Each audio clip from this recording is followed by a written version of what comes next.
নমস্কাৰ ষ্টুডিঅ' মজিয়াত মই আছোঁ আপোনালোকৰ সৈতে হৰিদ্ৰ হাজৰিকাৰ এই মুহূৰ্তৰ অন্য এটা গুৰুত্বপূৰ্ণ খবৰ লৈ আহিছোঁ এটা বিষয়ক লৈ এটা প্ৰসংগক লৈ এবাৰ ৰাজনৈতিক মহলত তুমুল চৰ্চাৰ সৃষ্টি হৈছে বিশেষকৈ ধুবুৰী আৰু এই ধুবুৰীক এবাৰ মিনি বাংলাদেশ আখ্যা দিছে এগৰাকী সাংসদে অসমৰ এগৰাকী বিজেপি সাংসদৰ এই যি অদ্ভুত মন্তব্য তাৰ পাছতে এতিয়া প্ৰত্যেকটো ৰাজনৈতিক মহলত তীব্ৰ জোকাৰণিৰ সৃষ্টি হৈছে ধুবুৰীক মিনি বাংলাদেশ আখ্যা দিয়া এইগৰাকী বিজেপি সাংসদ সুধাংশু ত্ৰিবেদীৰ সেই মন্তব্য আমাৰ হাতত আছে মন্তব্য প্ৰথমতে আপোনালোকে শুনক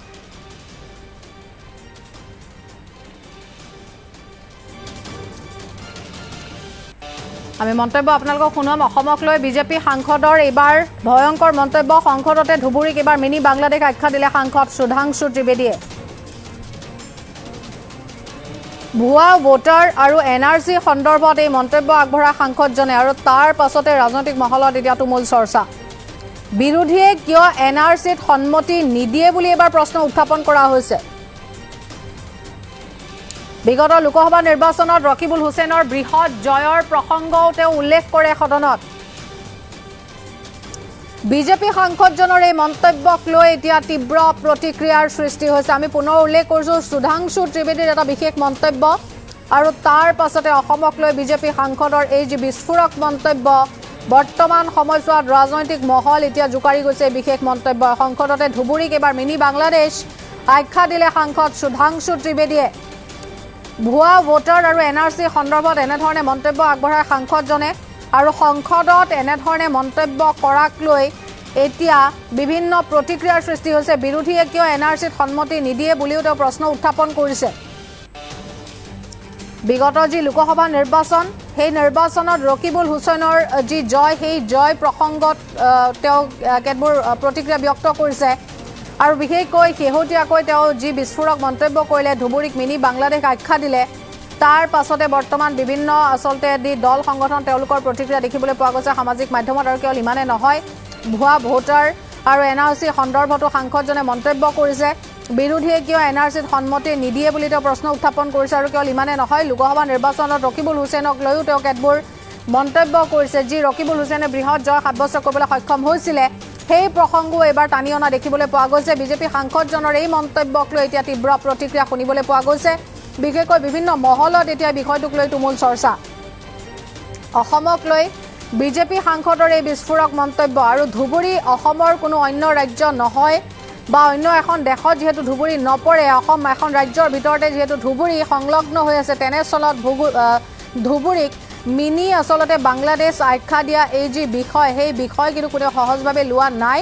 বিশেষকৈ বিৰোধীক লৈও তেওঁ কেতবোৰ প্ৰশ্ন উত্থাপন কৰা দেখিবলৈ পোৱা গৈছে এনআৰসিত সন্মতি নিদিয়াক লৈ আৰু বিগত লোকসভা নিৰ্বাচনত ৰকিবুল হুছেইনৰ যি বৃহৎ জয় তেওঁ সাব্যস্ত কৰিবলৈ সক্ষম হ'ল সেই প্ৰসংগ এইবাৰ টানি আনিছে সুধাংশু ত্ৰিবেদীয়ে বিজেপি সাংসদ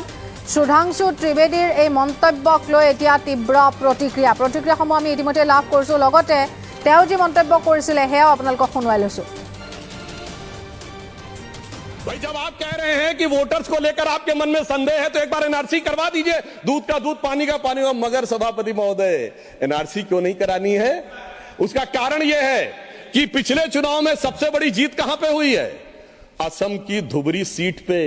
कांग्रेस के नेता रकीबुल हसन 10,25,000 से जीते हैं और असम के जो हमारे साथी यहां बैठे होंगे धुबरी को मिनी बांग्लादेश कहा जाता है तो इसलिए एनआरसी नहीं करानी है मगर डुप्लीकेशन का मुद्दा उठाना है मैं पूछना चाहता हूं जो लोग इस विषय को उठाना चाहते हैं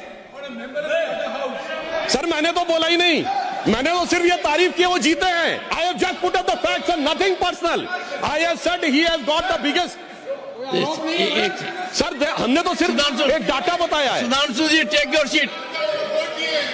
भाई जब आप कह रहे हैं कि वोटर्स को लेकर आपके मन में संदेह है तो एक बार एनआरसी करवा दीजिए दूध का दूध पानी का पानी मगर सभापति महोदय एनआरसी क्यों नहीं करानी है उसका कारण यह है कि पिछले चुनाव में सबसे बड़ी जीत कहां पे हुई है असम की धुबरी सीट पे कांग्रेस के नेता रकीबुल हसन 10,25,000 से जीते हैं और असम के जो हमारे साथी यहां बैठे होंगे धुबरी को मिनी बांग्लादेश कहा जाता है तो इसलिए एनआरसी नहीं करानी है मगर डुप्लीकेशन का मुद्दा उठाना है मैं पूछना चाहता हूं जो लोग इस विषय को उठाना चाहते हैं सर मैंने तो बोला ही नहीं मैंने तो सिर्फ ये तारीफ की वो जीते हैं I have just put up the facts and nothing personal I have said he has got the biggest sir हमने तो सिर्फ एक डाटा बताया है। सुधांशु जी, टेक योर सीट। আৰু মন্তব্য আপোনালোকে এদিমতে শুনিছে সংসদত এনেধৰণে বিজেপি সাংসদ সুধাংশু ত্ৰিবেদীৰ যি মন্তব্য লোকসভাৰ অধ্যক্ষৰ সন্মুখতে তেওঁ এনেধৰণে মন্তব্য কৰা দেখিবলৈ পোৱা গৈছে আৰু বিশেষকৈ এই মন্তব্যৰ পাছতে বৰ্তমান সময়ছোৱাত ৰাজনৈতিক মহলত যিহেতু তুমুল চৰ্চা তাৰ পাছতে বিৰোধী এক প্ৰকাৰ জাঙুৰ খাই উঠিছে তেওঁলোকে কি প্ৰতিক্ৰিয়া দিছে সেয়াও আমি লাভ কৰিছোঁ সবিস্তাৰে আপোনালোকক শুনোৱাই যাম প্ৰকৃত ভাৰতীয়ৰ মুখত এনেকুৱা কথা ভাৰতৰ এখন অংগৰাজ্যৰ এখন জিলাক লৈ এনেকুৱা কথা আহিবই নোৱাৰে ভাৰতবৰ্ষৰ ব্ৰিটিছ ভাৰতবৰ্ষৰ অংশ আছিল ধুবুৰী আনকি পাকিস্তানৰো অংশ নাছিল আৰু বাংলাদেশৰ কথাটো বহুত দূৰত তাতে আমাৰ কিমান স্বনামধন্য অসমীয়াৰ জন্ম হৈছে ৰমণী মোহন দত্ত চৌধুৰী প্ৰমথেশ বৰুৱা আমাৰ হস্তিকন্যা আৰু কত মানুহৰ তাতে যোগদান আছে সেই খণ্ডলৈ সেই সময়তে ৰাম সিঙৰ সৈন্যবাহিনীৰ লগত এজন ধৰ্মগুৰু আহিছিলে শিখ আৰু তেখেতে অসমক আক্ৰমণ কৰিব বিচাৰিছিলে সেই ধুবুৰীত তেওঁলোকে কৰিব নোৱাৰি তাত এটা গুৰুদ্বাৰা প্ৰতিষ্ঠা কৰি গৈছে আৰু তেনেকুৱা এটা অংশক লৈ বিজেপিৰ এজন সাংসদে যি কথা কৈছে ই কোনো অসমবাসীৰ বাবে সন্মানজনক কথা নহয় আজি বিধানসভাত নিশ্চিতভাৱে এই কথা উত্থাপন কৰা হ'ব আৰু তেওঁক ভৎসনা দিবলৈ অধ্যক্ষ মহোদয়ক অনুৰোধ কৰিম অসমৰ বহুত ঠাইতে তেনেকুৱা কথাই কৈ থাকে তেনেকুৱা কথাটো নহয় প্ৰকৃততে তেনেকুৱা কথা নহয় নহয় যিখিনি মানুহ আছে প্ৰত্যেকৰে ভোটাধিকাৰ অধিকাৰ আছে আৰু জকি ভূষণক যোনে ভোট দিছিলে তেওঁলোকৰ ভোট আছে তেকে বাংলাদেশ মিনি বাংলাদেশ হ'ল কেনেকৈ সুধাংশু ত্ৰিবেদীয়ে কিবা কৈছে তেওঁৰ মুখৰ কথা নহয় আৰু ধুবুৰীলৈ যদি আপুনি যায় যদি তেনেহ'লে আপুনি গম পাই যাব ২ নম্বৰ কথাটো হৈছে কি মোৰ বিধানসভাৰ প্ৰশ্নতে আমি গম পাইছোঁ আৰু যোৱা ৩টা বছৰ অনুপ্ৰৱেশ কাৰ হৈছে নামকেইটা মোৰ লাগে আৰু ১ৰ পৰা যদি 169 যিখিনি মানুহ আহিছে গোটেইকেইটা একে মানুহ আৰু বাংলাদেশৰ যিখিনি মানুহৰ সংখ্যাটো বেছি সিহঁতৰ গোটেইকেইটা মানুহ এজন না দুজন আছে হিন্দু মানুহ আছে গোটেইকেইটা মাইনৰিটি মানুহ হয় আৰু এইটো কাৰণে সুধাংশু ত্ৰিবেদীয়ে যিখিনি কথা কৈছে আৰু যদি ধুবুৰীলৈ যদি আপুনি যায় এনেকৈ এটা ফিলিংছ এটা আহিব বাংলাদেশলৈতো যোৱা নাই যে বাংলাদেশ ধুবুৰী বাংলাদেশলৈ গুচি গৈছে এনেকুৱা মই যদি কথাবিলাক কৈ থাকোঁ তেনেহ'লে কিন্তু কথাটো হৈছে কি যে সুধাংশু ত্ৰিবেদীয়ে যিখিনি কথা কৈছে আৰু আপুনি যদি ধুবুৰীলৈ যায় যদি তেনেহ'লে যিখিনি অনুপ্ৰৱেশ হৈছে বাংলাদেশী মানুহৰ অনুপ্ৰৱেশ বেছিকৈ হৈছে আৰু ধুবুৰীত বিশেষকৈ অনুপ্ৰৱেশ হৈছে সেইটো কাৰণে সুধাংশু ত্ৰিবেদী যিখিনি কথা কৈছে এইখিনি কথা ফেক্টছ এণ্ড ফিগাৰৰ ওপৰত আধাৰিত কথাখিনি কৈছে আৰু আমাৰ অসমৰ বৰ্তমানত যিটো এটা পৰিৱেশ সৃষ্টি হৈছে এনে এটা পৰিৱেশ সৃষ্টি হৈছে এইখিনি কথা সুধাংশু ত্ৰিবেদীৰ কথা নহয় এই কথাখিনি ভাৰতবৰ্ষৰ ৰাইজৰ কথা এই কথাখিনি ফেক্টছ আৰু ফিগাৰৰ সুধাংশু ত্ৰিবেদী এজন শিক্ষিত ব্যক্তি তেখেতে নাজানে যে ধুবুৰী লোকসভা এৰিয়াটো অসমৰ এটা অংশ হয় এই যে তেখেতে বাংলাদেশ বুলি কৈ আছে মিনি বাংলাদেশ বুলি কৈ আছে এইটো দুৰ্ভাগ্য বিজেপিৰ এজন নেতা স্পক্সমেন এজন শিক্ষিত ব্যক্তি অসমৰ ভৌগোলিক সীমা সম্পৰ্কে তেখেতৰ জ্ঞান নাই বা তেখেতসকলে বিচাৰিছে নেকি যে অসমৰ পৰা ধুবুৰী লোকসভা এৰিয়াটো কাটি বেলেগ এখন ৰাজ্য বনাব বেলেগ ৰাষ্ট্ৰৰ লগত মিলাই দিব এনেকুৱা গৰিহণা দিছোঁ মই তেখেতৰ এই বক্তব্যক আৰু দুৰ্ভাগ্য এইটো অসমৰ মুখ্যমন্ত্ৰী ডাঙৰীয়াই এই বিষয়ে স্পষ্ট কৰক তেখেতে যে ধুবুৰী লোকসভা এৰিয়াটো অসমৰ ভিতৰত হয় না নাই ধুবুৰী লোকসভা অসমৰ ভিতৰত হয় না নাই এই কথাটো মুখ্যমন্ত্ৰী ডাঙৰীয়াই স্পষ্ট কৰক আৰু তেখেতৰ এই বক্তব্যক মই গৰিহণা দিছোঁ এতিয়ালৈকে মানে চিনাক্তকৰণ নহয় আৰু যেতিয়ালৈকে বাংলাদেশী বুলি প্ৰমাণ নহয় তেতিয়ালৈকে তেনেধৰণৰ বক্তব্য ৰখাটো উচিত নহয় কেনেকৈ কংগ্ৰেছৰ দৰে এইটো মোৰ ভাষ্য এতিয়া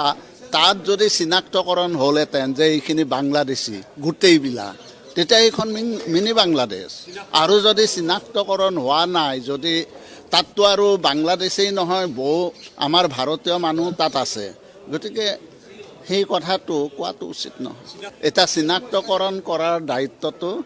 আমাৰ ৰাজ্য চৰকাৰ কেন্দ্ৰীয় চৰকাৰৰ গতিকে চিনাক্তকৰণ কৰি যদি বাংলাদেশী হয় গোটেইবিলাক তেতিয়াহ'লে চিনাক্তকৰণ কৰি অসম তথা ভাৰতবৰ্ষৰ পৰা বহিষ্কাৰ কৰিব লাগে কিছু লোকে এই অসমীয়াসকলক স্বীকৃতি দিব বিচৰা নাই যাৰ কাৰণে মাজে মাজে কিছু